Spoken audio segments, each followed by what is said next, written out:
बंधुओं, आज हम श्रवण करेंगे श्रीमद् भगवत गीता जी के 12वें अध्याय के महात्म की कथा। ये संपूर्ण कथा भगवान शिव मां पार्वती को बताते हैं और कहते हैं, हे प्रिय पार्वती, मैं तुम्हारे सामने श्रीमद् भगवत गीता जी के 12वें अध्याय के अद्भुत महिमा का वर्णन करूंगा। दक्षिण के कोल्हापुर नाम से प्रसिद्ध महत्वपूर्ण पवित्र स्थान है, जहाँ भगवान की दिव्य पत्नी महालक्ष्मी जी का मंदिर स्थित है।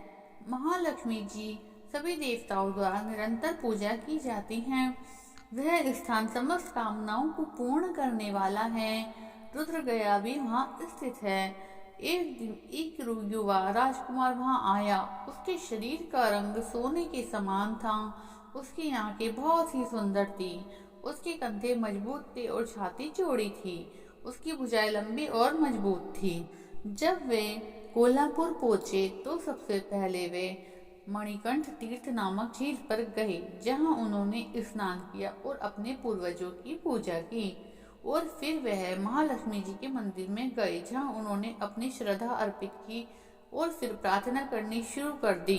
और प्रार्थना करते हुए देवी के समक्ष कहा, हे देवी, जिनका हृदय दया से भरा है, जिनकी तीनों लोकों में पूजा की जाती है और जो सभी भाग्य और धन की दाता हैं, सृष्टि की जननी हैं, हे समस्त जीवों के आश्रय, आपकी जय हो। हे समस्त कामनाओं को पूर्ण करने वाले, आप भगवान अच्युत की अद्भुत शक्ति हैं, जो तीनों लोगों का पालन पोषण कर रही हैं। आप सर्वोच्च देवी हैं। हे भक्तों की रक्षक, आपकी जीत हो। हे देवी, आप ही हैं जो अपने भक्तों की इच्छाओं को पूर्ण करती हैं, और आप ही हैं जो उन्हें भगवान अच्युत की सेवा में लगाती हैं। आप शाश्वत हैं और पतित आत्माओं की उद्धार करने वाली हैं। देवी, आपकी जय हो। हे देवी, तीनों लोकों के कल्याण और सुरक्षा के लिए आप अंबिका, ब्राह्मी, माहेश्वरी, वैष्णवी, वाराही, महालक्ष्मी, नारसिंगी, इंद्री, कुमारी, चंडिका, लक्ष्मी, सावित्री, चंद्रकला, रोहिणी, परमेश्वरी जैसे कई रूप आप धारण करती हैं। आपकी जय हो। जिनकी महिमा असीमित है, कृपया मुझ पर दया करें। जब देवी महालक्ष्मी ने उन प्रार्थनाओं को सुना तो वह बहुत प्रसन्न हुई और राजकुमार से कहा, हे राजकुमार, मैं तुमसे बहुत ही खुश हूँ।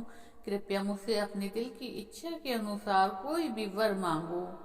तब उस राजकुमार ने कहा, हे तीनों लोकों की माता, मेरे पिता राजा बृहद्रथी अश्वमेध नामक प्रसिद्ध यज्ञ कर रहे थे, लेकिन उस यज्ञ को पूरा करने से पहले ही बीमारी के कारण उनकी मृत्यु हो गई। और इससे पहले मैं उस अश्वमेध यज्ञ को पूरा कर पाता, किसी ने उस घोड़े को चुरा लिया जो पूरी दुनिया में घूम चुका था। उस अश्वमेध में बलिदान के लिए शुद्ध किया गया था। मैंने उस घोड़े की तलाश में सभी दिशाओं में लोगों को भेजा है, लेकिन वह घोड़े को नहीं ढूंढ पाए। तब मैंने पुजारी की अनुमति ली कि मैं आकर आपकी सहायता के लिए प्रार्थना करूं। यदि आप मुझ पर प्रसन्न हैं तो कृपया मुझे बताइए कि मैं उस घोड़े को कैसे वापस ला सकूं, ताकि मैं अपने यज्ञ को पूरा कर सकूं और इस तरह अपने पिता की इच्छा पूरी कर सकूं। महालक्ष्मी ने कहा, हे महान राजकुमार, मेरे मंदिर के द्वार पर एक अत्यंत श्रेष्ठ ब्राह्मण रहते हैं, जो सिद्ध समाधि के नाम से जाने जाती हैं। वह तुम्हारी इच्छा पूरी करने में सक्षम होंगे। जब राजकुमार ने महालक्ष्मी के ये शब्द सुने तो वह उस स्थान पर गए जहाँ सिद्ध समाधि रहते थे और उन्हें प्रणाम किया। प्रणाम करने के बाद सिद्ध समाधि के सामने हाथ जोड़कर चुपचाप खड़ा हो गया। जब सिद्ध समाधि ने कहा, तुम्हें महालक्ष्मी ने यहाँ भेजा है, इसलिए मैं तुम्हारी इच्छा पूरी करूंगा। फिर कुछ मंत्रों का जाप करते हुए सिद्ध समाधि ने सभी देवताओं को अपने सामने लाया।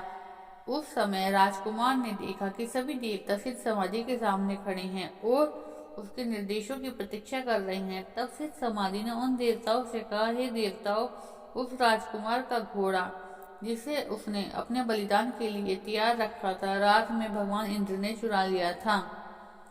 कृपया उस घोड़े को अभी वापस ले आइए। तुरंत उन देवताओं ने उस घोड़े को उसके सामने लाया। इसके बाद सिद्ध समाधि ने उन्हें बर्खास्त कर दिया। जब राजकुमार ने यह सब अद्भुत घटनाएं देखी तो वह सिद्ध समाधि के चरणों में गिर गया और पूछताछ की कि तुम्हें ऐसी शक्ति कैसे प्राप्त हुई जो मैंने किसी और के पास ना देखी ना सुनी। है मेरे महर्षि, मेरी विनती करके मुझे ये बात बताइए। मेरे पिता राजा बृहद्रथी अश्वमेध यज्ञ आरंभ करते समय अप्रत्याशित रूप से मर गए और इस प्रकार मैंने उनके शरीर को शुद्ध उबले हुए तेल में रखा। कृपया यदि आपकी इच्छा हो तो उन्हें वापस जीवित कर दें। यह सुनकर सिद्ध समाधि थोड़ा हंसे और बोले, चलो उस स्थान पर चलते हैं जहाँ तुमने अपने पिता का शव रखा है।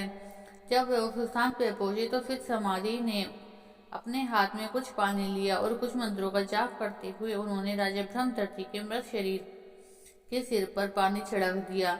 जैसे ही उन पानी से उनके सिर को छुआ तो राजा उठ बैठे और सिद्ध समाधि ने पूछा, हे महान भक्त, आप कौन हैं? राजकुमार ने तुरंत अपने पिता को सारी घटनाओं की जानकारी दी जो घटित हुई थी। जब राजा ने यह घटनाएं सुनी तो उन्होंने बार बार सिद्ध समाधि को प्रणाम किया और उनसे पूछा, ऐसी दिव्य शक्तियों को प्राप्त करने के लिए उन्हें कौन सी तपस्या की थी? राजा की पूछताछ सुनकर सिद्ध समाधि ने उत्तर दिया, मेरे प्रिय राजा ब्रह्मदत्त, मैं प्रतिदिन श्रीमद् भगवद गीता जी के 12वें अध्याय का पाठ करता हूँ।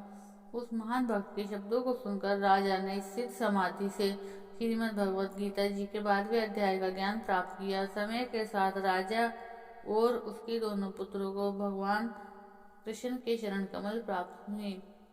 कई अन्य व्यक्तियों ने प्रतिदिन श्रीमद् भगवद गीता जी के 12वें अध्याय का पाठ करके सर्वोच्च लक्ष्य भगवान कृष्ण के चरण कमलों की भक्ति प्राप्त की है। बोलो श्रीमद् भगवद गीता महापुराण की जय।